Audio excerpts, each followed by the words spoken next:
Excited to have Zakiya Jackson here with me. Been following the work and noticing the amazing things that you were doing in the Expectations Project, but my audience may not know as much about your work, about the Expectations Project. So would love for you to tell us a bit about who you are, a bit about the Expectations Project, and your current role as what I understand, the newly appointed president of the Expectations Project.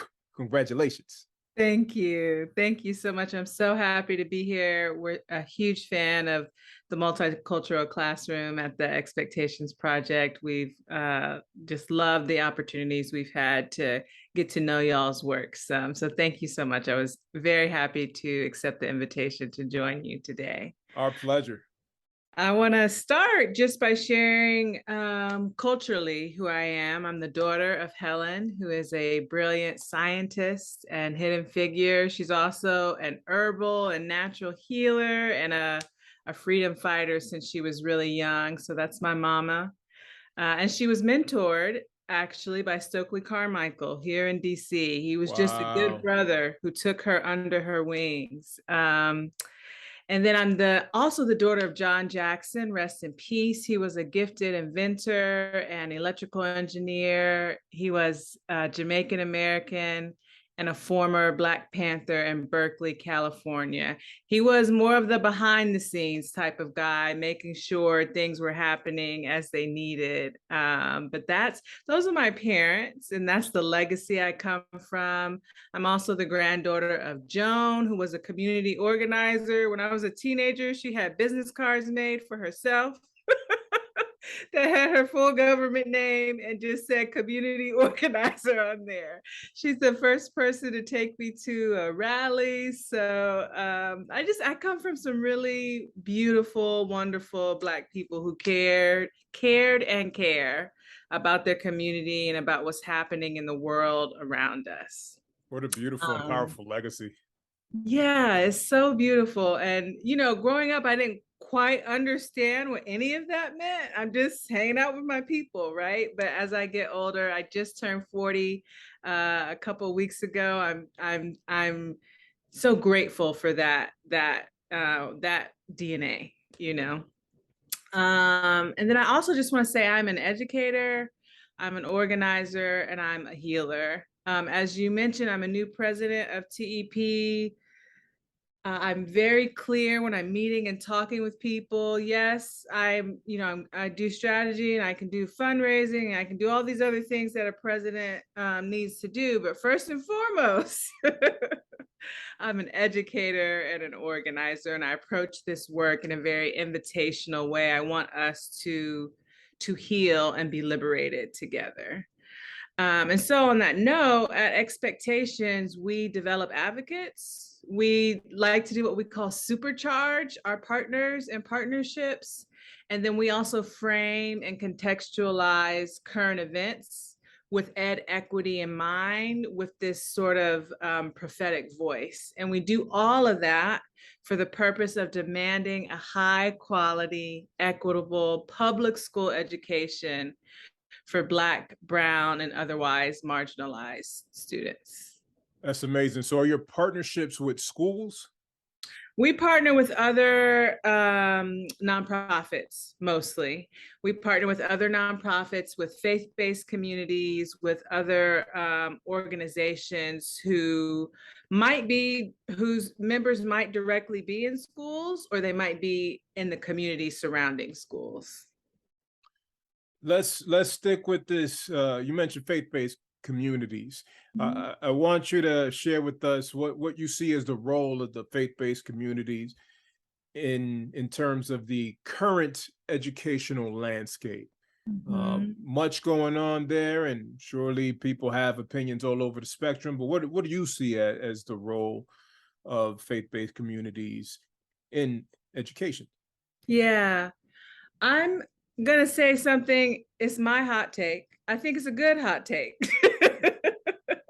But I preface it with that because I know some people would have feelings about it. But as a general premise, At TEP, we believe, and I believe, that the church and faith communities need to stand down as pertains to proselytization and education. A lot of times folks are worried about faith communities being involved in schools and in advocacy, even related to schools, because they think it's automatically about privatization or automatically about conversion, right? Right. And at TEP, we're really clear now that people come from a variety of faith backgrounds in schools. They don't need us to bring faith to them, more or less, right? Like they already have within their families and within their communities some sort of faith conviction. Most people, even if they're not religious, have some sort of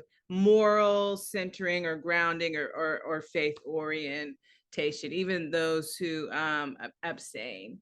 And so we aren't the ones who are like, let's go in there and get people to all, follow Gotcha. the same line. I actually think that's really harmful to schools and harmful to children. What we do believe, and what I do think is really important for faith communities and for the church, is to be huge advocates of public education and equity. Even churches that run private schools. I'm not against private schools existing totally, right? Sometimes they serve children well. But even in that case, churches should be advocates of high quality, equitable public education, because the vast majority of children go to public school. And if the church is a place that claims to care well for children and to love children, you have to care about public education too. It just goes hand in hand. And I believe that churches can do that by becoming places where the adults show children that we treasure them in a trauma-informed, culturally sensitive, restorative way. We can treat children that way at church, and then we can ask that anybody, including schools, that interacts with children also treat children in this way. You're getting that bridging the gap, and you said a lot there in terms of the trauma-informed, culturally sensitive approach. Can you give us an example of that? Mhm. Um, a good example is I'll actually use a scripture, Matthew 18, a biblical scripture, is Jesus talking about um uh uh the greatest in the whole kingdom. The greatest in the kingdom of heaven is a child, right? And how you treat a child is how you feel about me. Mm. And and I think, what would it be like if we, practically speaking, treasured and revered children in the manner that Jesus is describing in this scripture? We pull out the red carpet for them. We make sure they're comfortable. We make sure they have what they need to enjoy their neighborhood and their environment. Practically speaking, that is something churches can do, but I think often don't. And if churches are having that prophetic witness about, oh, we have to treasure children, and here are the practical ways that we have to do it, then that translates to what we expect schools to do as well, and how we expect schools to treat children. So another practical example this year, in the state of Florida, there We offer a lot of examples so people can learn and grow in their education. indeed. We are unique in Florida, but go ahead, go ahead. In the state of Florida, I don't remember the specific name of the bill right now, but it was referred to as "Don't Say Gay," right? In schools, that children are not supposed to talk about questions or thoughts or any of the stuff that they have about sexual orientation, gender identity, all of this. And obviously, this is a contentious topic in the church sometimes, including amongst communities of color. And we put out a press release stating, Honestly, regardless of your spiritual convictions on this topic, you have to treat children well, period. And you have to remember that LGBTQ plus rights is not a white thing.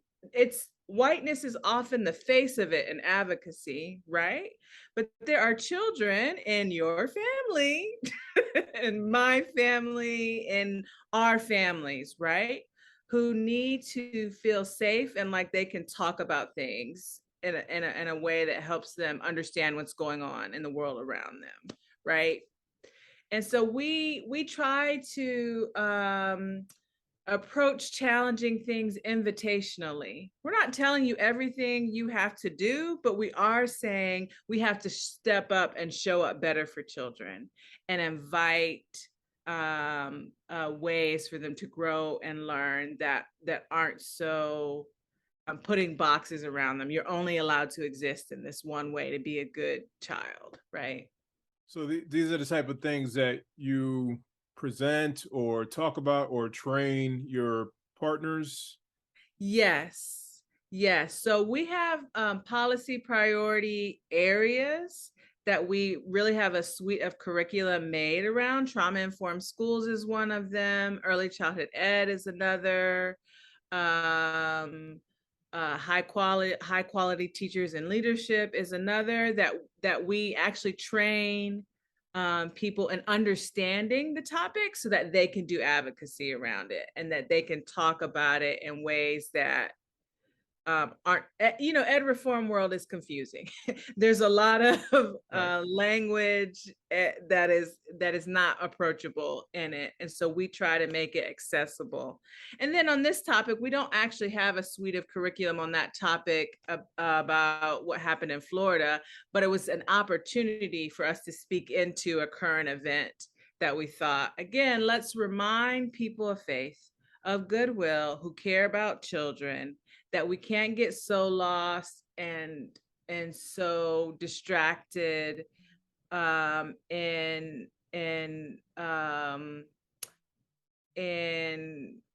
our theological beliefs that we neglect children in the midst of working Mm, that out, mm, right? Again, I'm not here to tell anyone to say you're bad for your theological belief, but I am asking you if your theological belief is harming children.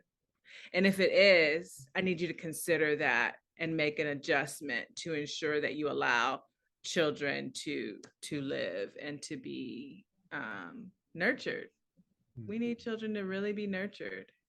You should have been nurtured too, probably, is the honest truth of it, right? Like mm. many of us were not nurtured in our Right. environments. Sure, sure. Yeah. So I'm sure you encounter plenty of interesting moments in the Mhm. work that you're doing. What's something that has surprised you? Uh, One thing that has surprised me, and I say this with gentleness and kind of sadness, not disdain, is how hard it often is for Black people and people of color in general to let go of some of our beliefs and values that don't serve us. Like it can be really hard for us to release them because I think if we do, it can make us feel powerless and very vulnerable.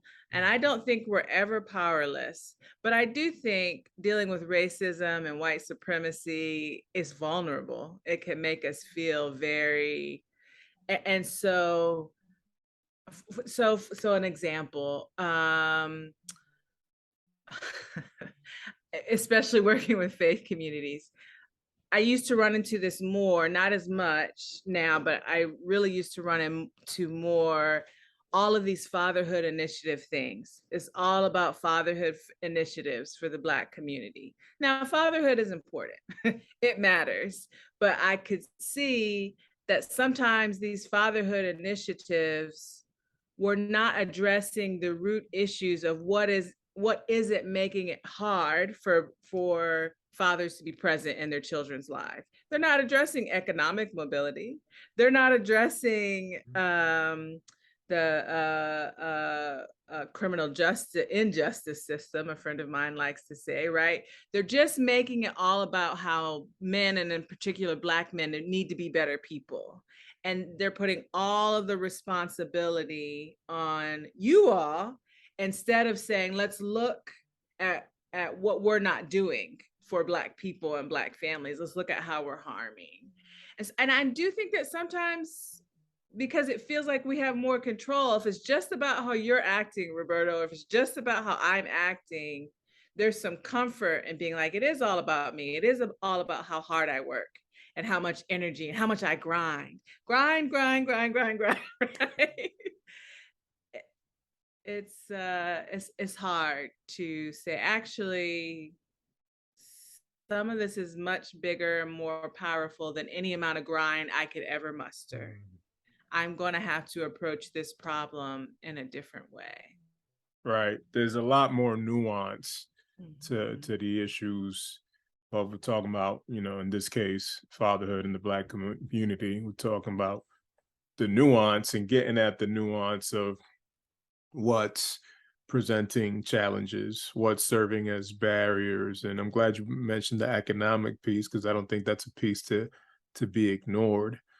Mhm. And then certainly, when I think about things that we're lacking, or things that we don't necessarily quickly embrace, there's probably room to create more space to process emotions. Yes. I feel that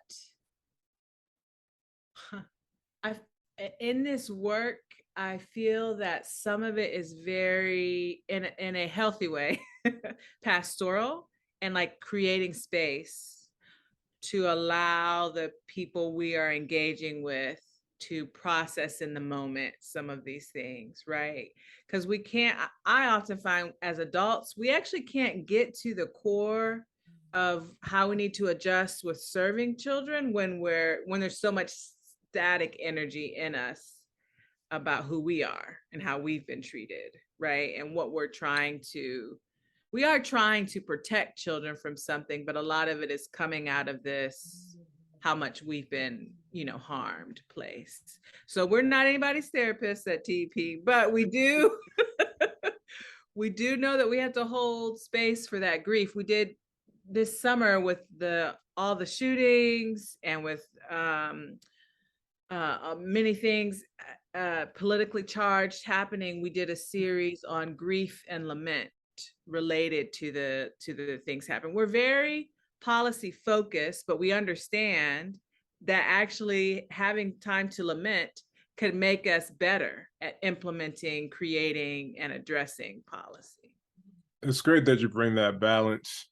It's, I think it's critical because some folks have not had the opportunity, or have not been encouraged to grieve or lament. And so they're they might be staying on grind mode until they grind themselves to the ground, or they might be in survival mode until they're tired and don't have any fight left, or just continue, just stay in survival mode. But in the meantime, you're not taking care of some of your core needs, right? So glad to hear that the Expectations Project is taking a multi-pronged approach to supporting folks. The policy's obviously extremely important, and folks need space, especially, you mentioned that you were talking about the notion of like carrying all this weight on the shoulders, right? And we were talking specifically about fathers, Black fathers, and that can be quite burdensome. And some people might not have the necessary tools, or might not have the outlets to be able to take that weight off, Yes. right? Yes. Um, And are often even not thinking about it from allowed. a right, Mhm. not allowed. Um, or maybe they don't even have the spiritual strength, right? If you're thinking about like, keeping in a biblical sense, casting it at the feet of Jesus, like, you might not even have the strength to do that. You might just be so burnt out from Mhm, what life is presenting you with. mhm. So I appreciate the work that y'all are doing. Thank you. Pivoting a little bit, Mhm. if you had the opportunity to have lunch with anyone that are alive, who would it be and why? Yeah, I cheated on this a little. I gave more than one name. I thought of more than one. That's Zakiya. The floor is yours. The floor is yours. We're gonna permit that. Thank you. I would love, love, love to have lunch with my father. He passed when I was only 24, and his grandmother, great grandma Hilda, and just talk to them about our Jamaican heritage, Mm, about their values. I would love for my dad to enjoy and see more of what I've done with my life. I know that he is really proud. I'd love to be able to talk to him about it. And also, I met great grandma Hilda, but I was very young. I don't remember meeting her. So she passed when I was really young. And then the other lunch is that I would love to. wait. Let me interject real quick because you're talking about your father, and it's making me think about my father who passed away in February of this year. Oh, I'm sorry to hear that. And so it's, we were talking about fatherhood earlier Yeah. in the sense of, absence, or, well, really not absent, but, not necessarily fully supported. But listening to you and feeling, a sense of joy as you reflect, and thinking about, if you did have that opportunity to have lunch with your father, makes me sense that your father was really present in your life. That's the impression Sure. that I'm getting, which brings joy to me as I think about my own father, who was also very present in my life, and I would love to have another opportunity to sit down with him, and much like you, just unpack a bit more about, his background, his culture, his, Yeah.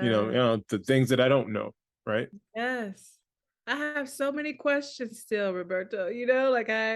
I want to know how he would respond to some of the things going on. We used to argue in a good spirit, in a good sense, like not like fight, but like debate. And it would be just really cool to get into my work and just life with him in that way. Yeah. It's beautiful. Thank you. Now, you Thank you. wanted to mention a second person, Nina Simone. Nina I would Simone. just love to honestly lavish her with love and flowers and joy, and not really pick her brain, but just kind of praise her, Mm, right. and thank her for how healing her artistry is, and Mm, how it just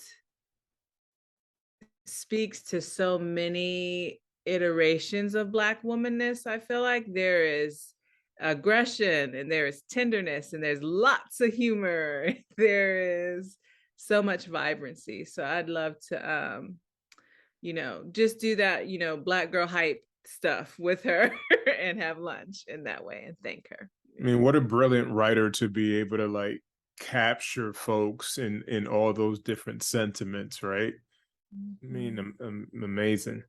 Yeah, we should really give folks their flowers while they are here with us.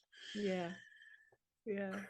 So, what's the message of encouragement that you want to offer our audience as we wrap up here? At Expectations Project, we talk a lot about dreams and remembering what we're doing this labor for, what we're striving for, what we're waking up early. If you're a classroom teacher, especially, why we're doing this. And so I want to encourage us to remember to keep that dream close, to keep it close in our mind, even put it up in our space in the various ways. If you're a visual person or auditory person, whatever it is, keep the dream close because it's energizing. It helps build community. It helps us stay focused because there's a lot to bring us down and there's a lot that's trying and difficult.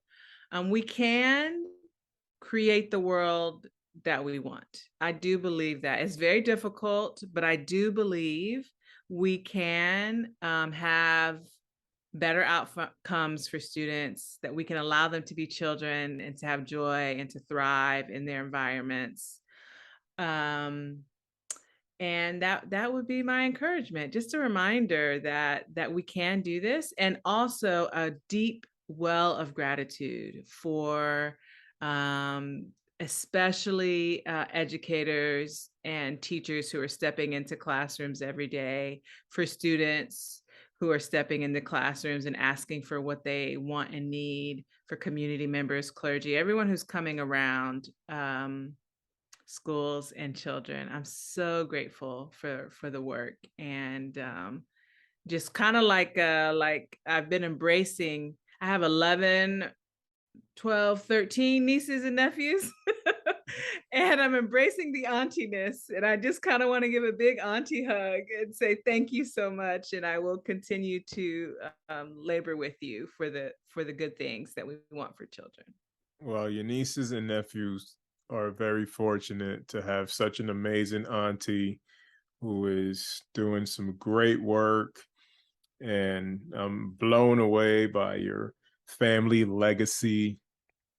Wow. Wow. You come from a strong line of brilliant minds, and we see it reflected in what you're doing. So thank you for being here. Where can we follow you? You can follow Expectations on Twitter and on Instagram. Instagram is Expect Project, and Twitter, I think, is Expectations Project. You can also follow me on Instagram and on Twitter.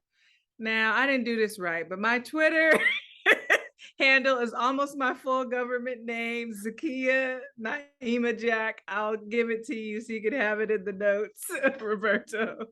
And my Instagram is just Lady Z Love.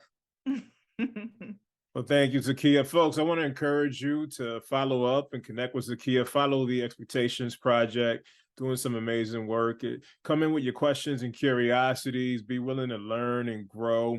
And certainly, there's much that we could take away from what Zakiya mentioned in terms of how it is that faith communities could bridge the gap with schools and in the educational space by advocating, right? There's this focus on advocacy and trying to work towards creating greater balance, right? Equity, making sure that all students have opportunities to receive a great education, and that we're pushing to, as the kid just stated, create the world that we want.